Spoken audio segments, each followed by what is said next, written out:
Hey there, Amy here from Apple Core Promotions. It's day 6 of our 10 tips in 10 days, and today we're talking about an email that I got from a client just wanting to find out some more information based on our last post that we put up last week about artwork and vector artwork and how to get vector artwork and things like that. So this person contacted me and said, hey, I am doing a print job right now with a different company and they're saying that I can't print my logo the way that I want it because it's not going to work. Can you have a look and let me know what happens? So basically she sent me this beautiful letter and she put in the details in the artwork and what she wants to include. Now the issue with this design is it's on a pen. Pen's pretty small in print. She's got a logo and she's got 3 lines of text because she wants to be able to put a phone number, her address and her website on there. Okay, pretty common things next to her logo. Really common type of thing to put on a pen. It's a good option because it kind of acts as a second business card, if that makes sense. And so people know how to contact you without even having to carry around a business card. So it's actually a really smart idea. So I had a look at her logo and I had a look at her design and there was a few issues. First issue, she was going with a pen that had a 6mm high print area. Now that's fairly common, but pretty small. So 6mm on a pen is not a lot of room to be able to put 3 lines of text. That was the first issue. So we went through and we had a look at some other options that were similar, but offered a bigger print area. And we ended up going, picking a pen that had an 8mm high print area. Now that doesn't sound much, like 2 mils.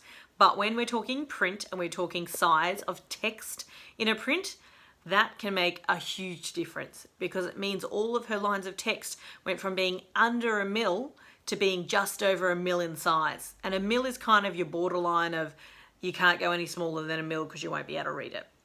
So that was the first thing we did. We went for a pen with a bigger print area. It's fine to put all your information that you want on a pen, but you need a pen that can take it. The second thing that we did is that we altered the position of her text and her logo so that we could make the logo as big as possible and have it be legible with also keeping the same amount of text. And there's a few little tricky things that we can do with your text so that we can fit it on.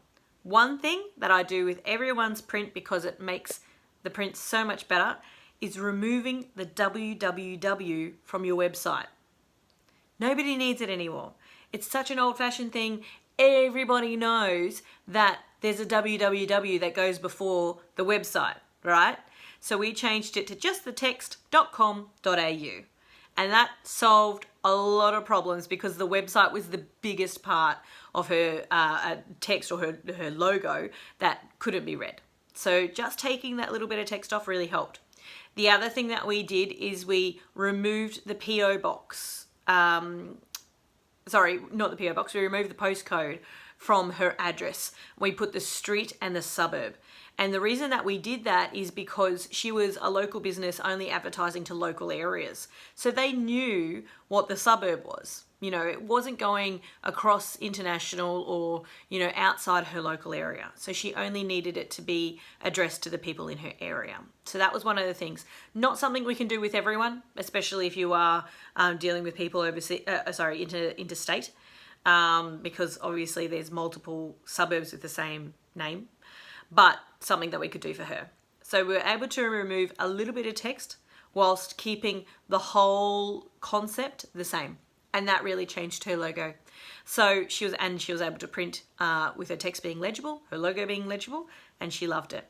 So quick little tip, remove the www from your logo on small prints so that you're able to make the website as big as possible.